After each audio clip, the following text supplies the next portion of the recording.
Can everybody hear me okay without the room mic? Great. We're not going to use it. So one of the things I've learned in the years I've been an activist, but also in the time I've been doing things that have not been secular activism, is how to set pragmatic goals. If you talk to word on the street and bring up my name, one of the things that gets said a lot is Liz gets shit done. And so I do. And so that's what we're going to talk about today, is sort of how to make things happen and how to do that in a way that's going to benefit your group and make your group awesome. This is going to be less of a talk and much more of an exercise. So I'm going to put out a couple of principles here, and then we're going to go through and really just dig in, and we're going to put this into practice in setting a goal that you can take back and use for your group and put into practice, as well as having the techniques and strategies that we use to build it in your hands. I will be keeping notes as we talk through the course of this session, and then when we're done, I'll post this set of slides up on the interwebs for you all to look at later, so you don't have to try and frantically take notes as we go here. Cool? Awesome. This is the first time I've ever used Google Slides. So here's basically the breakdown of how making goals for your group works. You establish your goals, you break them down into doable tasks. We'll talk a little bit about the difference between a goal and a task. Track your progress and celebrate your success. The goals are the big picture things. That's what you want to achieve in the long run. Every time you have a goal, you're going to have tasks that are going to help it get done. Tasks are one-off check boxes that you either do it or you don't. And if you want to get your goals, you're going to have to do them. You are going to keep track of those check boxes as well as your progress towards the goal as a whole. We'll talk a little bit more about that in a second. And then when you're done and you've measured your progress against that goal, you've achieved the goal, make sure you celebrate the fact that you've achieved it. Recognize the work you've done before just jumping on and moving on to the next thing. So this is a really businessy tool. It's called SMART. SMART goals. Are people familiar with them? Hands, yes, no? Yeah, people kind of heard of them. So the word SMART is used as an abbreviation for several characteristics of goals. I have added a Y on the end. So we'll talk really, really briefly about all of these. The S is for specific. The M is for measurable. The A is for attainable. I just found out today there's a version of this that has them as agreed upon, and I feel like that's actually really valuable, so I put it up here because I wanted to make sure that got documented a little bit. The R is for you're relevant and realistic. T is for timely, time-sensitive, time frame, something to do with time, blah, blah, blah. And then the Y is the one that I've added on because I find this one to be really, really helpful. Why are we doing this goal? It's good for you to have a solid goal, but it's also really important for you to understand why you're trying to achieve that thing so that you can explain it to others, you can motivate others towards moving towards it, and it gives you a good thing to answer when people ask what atheists are all about anyway. So in practice, I've got a set of examples for sort of less good and more good goals and goal concepts that approach some of these. Let's take a look here. We have not smarty and smarty. A good example of a bad specific goal is be awesome. How do you be awesome? What does that mean? Who knows? But a good specific goal is change X campus policy. It's really specific. Measurable. You can say we want to make people like atheists. How do you measure that? But you can say, improve the campus survey numbers so that people are seeing atheists more favorably over last year. It's kind of a big, hairy goal, but you can measure it. Attainable, atheist president of the United States in 2020? Yeah. Nice try. Sure, I'd take it, but if your student group is going to do that, I'm a little skeptical. But getting an atheist student senator in 2017, this fall, that's very attainable. Realistic, 1,000 people in your meetings each week? Good luck. But 15 people each week is a very realistic goal. Time sensitive, bring a big speaker. Sometime. But you can make it time relevant by saying really specifically, we're going to do this in the spring semester. And then the why are we doing this? A lot of people are just like, yeah, because we can, yeah. which feels good, but then when you are putting your nose to the grind wheel and it's 2 a.m. and you have a final the next day and you're like, why am I doing this again? If you come back and you say, because I'm inspired by my secular values and they see we need to make this difference on campus, it's gonna give you the power to keep going. So, I'm gonna pause for a second. Any questions? So far, so good. Okay, let's turn it around. What's our goal? What are we gonna try and do?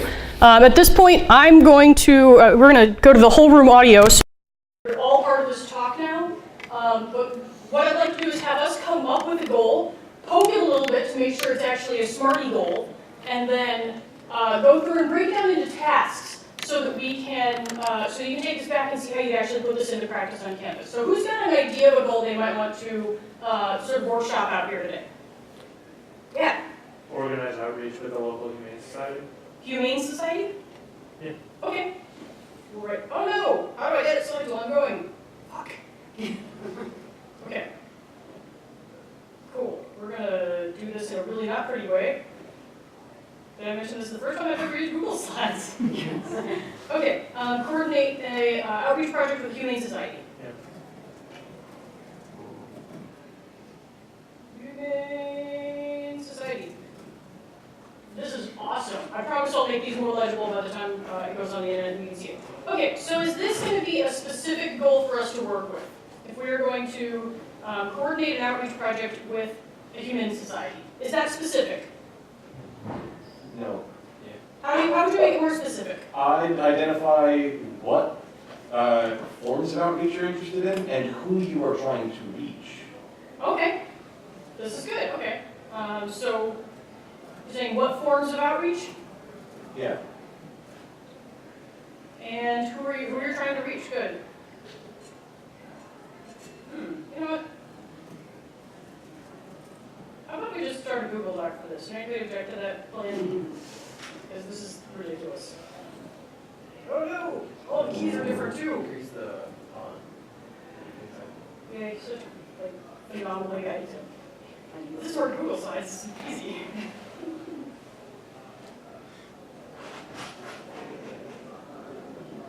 Come on, Google. Okay, there we go. Or not. Alright, someday that'll show up and we'll get a look at it. I think Tell me it's everybody's misspelled. Hey, there it is. In black text, like normal people use. Cool.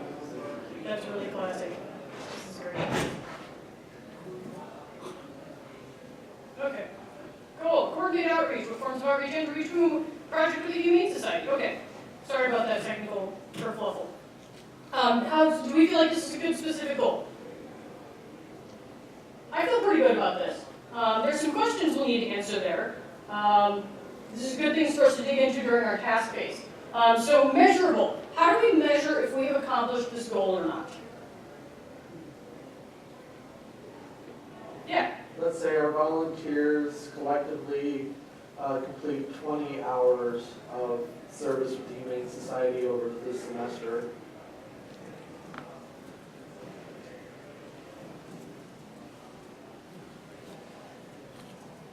All right, that's a great goal, actually. So let's do a little bit of a quick compare and contrast. Our first goal, measurability, the way it's written right now is kind of binary. We either do that service project or we don't. So in some senses, it's kind of more an event or a task than a goal. But yours is a great goal because it is really specific. We're trying to do this. It's measurable. Did we get those 20 hours of service or not? Is it attainable? Absolutely. That's something you could do with 2 weekend service projects and 10 people in your group. Realistic? Very realistic. Time sensitive? You've got over the course of this semester, so it's fantastically time sensitive. Can anybody give us a why for this? Because animals matter. To establish a strong organization presence in the community. What else we got? If others in the initiative increases in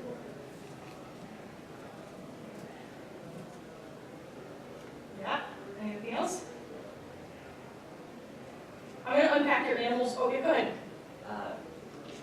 there's nothing really to animals actually, but there's like a lot of misconceptions as like a lot of like humanizing animal emotions, but it's like not necessarily true specific to that species. Like I forget the word for that. Sorry. Anthropomorphizing. Yes, anthropomorphization of animals. Addressing that issue. That's not spelled right, we'll fix it later. I'm going to throw one other one. This is building off your animals matter, because that's a really sort of a subset of the whole secular values thing, isn't it?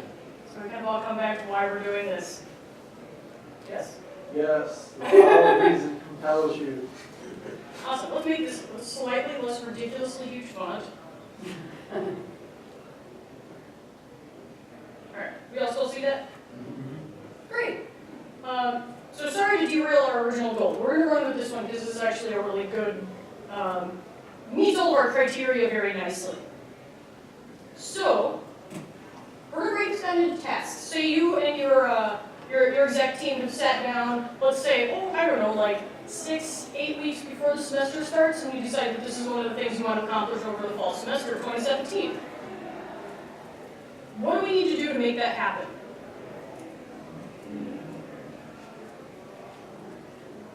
First thing to do is get in contact with the main society. You have also built two into one there. There's a previous step of maybe find a humane society, a designated specific organization. It's assuming that we're not saying like the Humane Society as the organization, which is we are.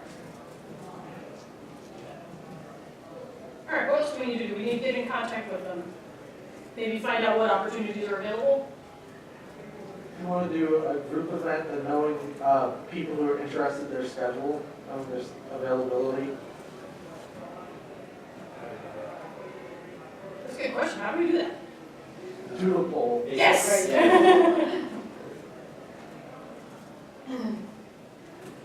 Facebook kind of has a poll system, right? They do, actually. I use it a lot, and it does okay. It's simple to do. It is.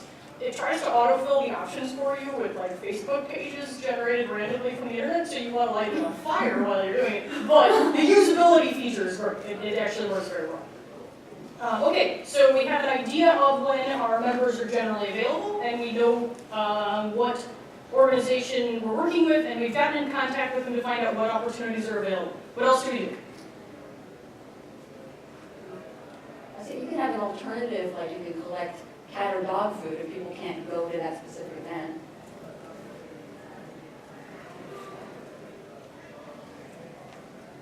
So people bring stuff to your meetings. Mm-hmm.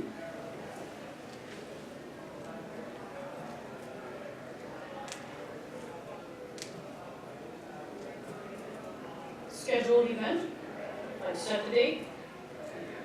Do groups still use Facebook as a primary means of organizing your group activities? Generally speaking. So create a Facebook event in your group for it.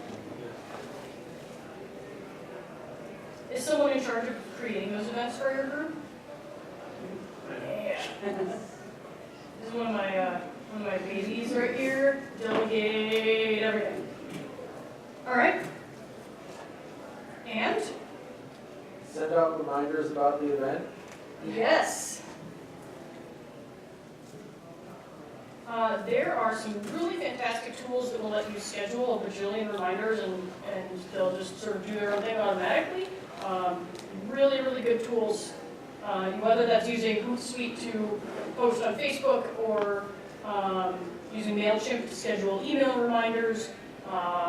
If you have a Facebook page, you can schedule posts in advance. I think you can do that in a group. I know you can do it on a page. So that you can sit down and spend 1 hour just scheduling all of the reminders, and then they just magically make themselves happen. All right. So you're on campus, you're ready to go to this event, and you're going to go to the Humane Society. How do you get there? Carpools? Designate drivers who can transport people. Mm-hmm. Anybody's universities have campus vehicles you can borrow? Should look into it, because a lot of universities do. I didn't find out about my undergrad university bans until like the last semester of my senior year. But they do. Okay, you're there and it's hot and it's sunny and everybody's getting sunburned. Womp. Everybody's hungry. Womp. So there's things we can do about a lot of these. I know you're thinking about them as you go here. So what I'm going through right now is an exercise of sort of thinking through the event in advance. And it's a task that you should do as part of your event planning or part of your goal planning. So you go through what's actually going to be there so that you can identify any other steps that you need to take in advance to make sure it's going to be good. Hey, take a look at the weather. It's going to be 80 degrees and sunny. Let's make sure we have sunscreen and bottled water for everybody. Hey, this is going to be over lunch. Let's make sure we order a giant Subway sandwich or something so that people can have something to eat. Think through what that event is actually going to look like and use that to generate this list. I don't know what you want to call it. Anybody, what do we call that so we can remember that? I don't have a word for it. Resource preparation. Resource preparation? Sure. We're having a good time in that room.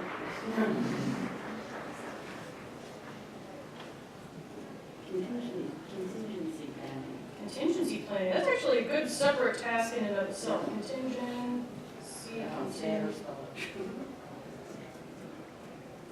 There we go. Contingency planning. Okay, so yeah, I caught 0 spelling errors there. I'm awesome. I'm professional editing. So this is the general idea, though, and I really wanted to emphasize that. Think through the whole process to make sure you're generating all the tasks that you need.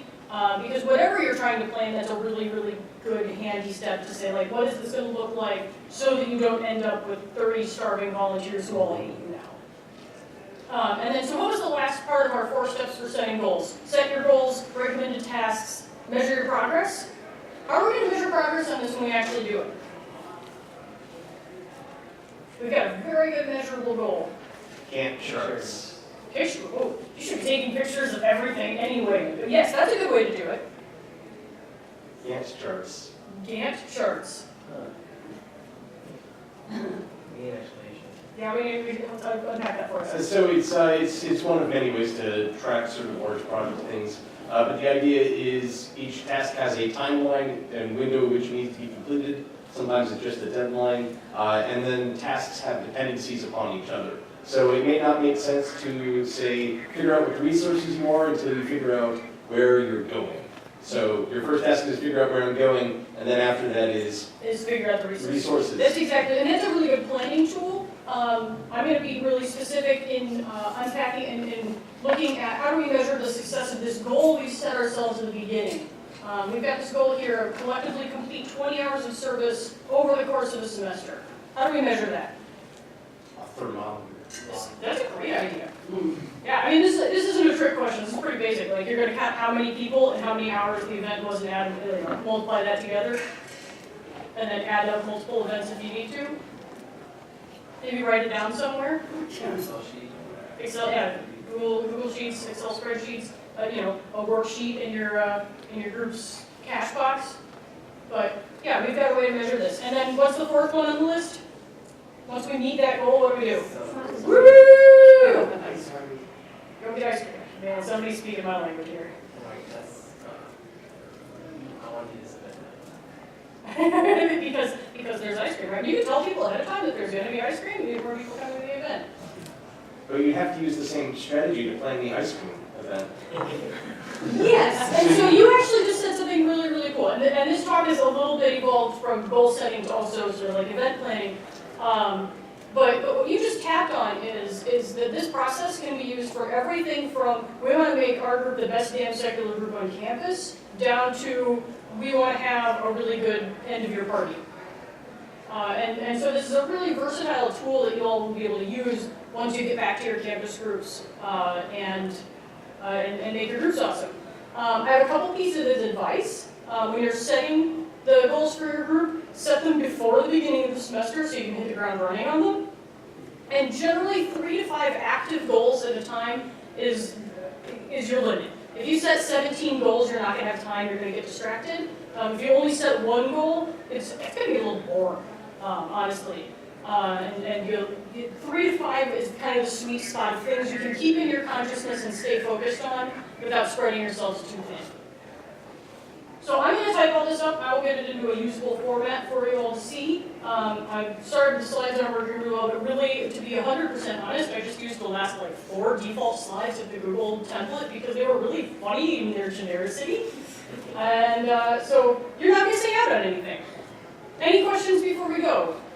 Yes? When you say 3 to 5 goals, you mean something, it might be something like this is a service thing, another one might be make sure we get 5 new members each semester. Yes. Or, Yes, you know. and those are both really, really good examples and spot on, yeah. So you might say, we'll use this as one, we're going to have this service project goal of the 20 hours. We're going to have 5 new members every semester. Bring in 2 outside speakers. And bring in 2 outside speakers every year. Yeah, and those are good, those are good 3 semester level goals that you'll want to be aiming towards. And And so the case thing. case That's is something for each of the brilliant, cases. something for each one. Yeah, it works out really, really well. Other questions? Comments, ideas, cool things I hadn't heard about? Yes. Well, back to the 3 to 5 question thing, what if you have more opportunities in your average group? Like, can that number go up? That number might go up. The other thing is that at that point, the realistic and attainability of your goals is going to go up. So instead of having 5 new members per semester, it might be 20 new members every semester. So there's sort of 2 ways to do that. I still wouldn't go more beyond 5, 6 goals though, because as a group you'll get distracted. I was just thinking about reviewing what you do afterward. I was thinking we collected winter clothes to give to the homeless. Mm-hmm. And we went downtown to see the homeless. Now granted this was in Tucson, we don't have weather like other people, but it was actually kind of raining and sleeting. Yeah. So it turned out that a lot of the homeless were actually inside and we didn't see them. But we never really went over that and said, okay, well what would we do? SSA has some phenomenally good tools for event reflection, which I'm going to absolutely recommend you check out. It's a really good way to sort of combine the celebrating success with some meaning-making activities to really make those events and activities and goals really hit home and do the head and the heart. And maybe improve on it if you want to try it again. Exactly. I'm getting a timeout warning, I think. Yeah. So, I am going to be, I guess I'll defer to this guy. I'm happy to keep talking and answer your questions. I will also be out in the hallway after this, and tonight and tomorrow, so feel free to come pick my brain about anything and everything. Thank you all.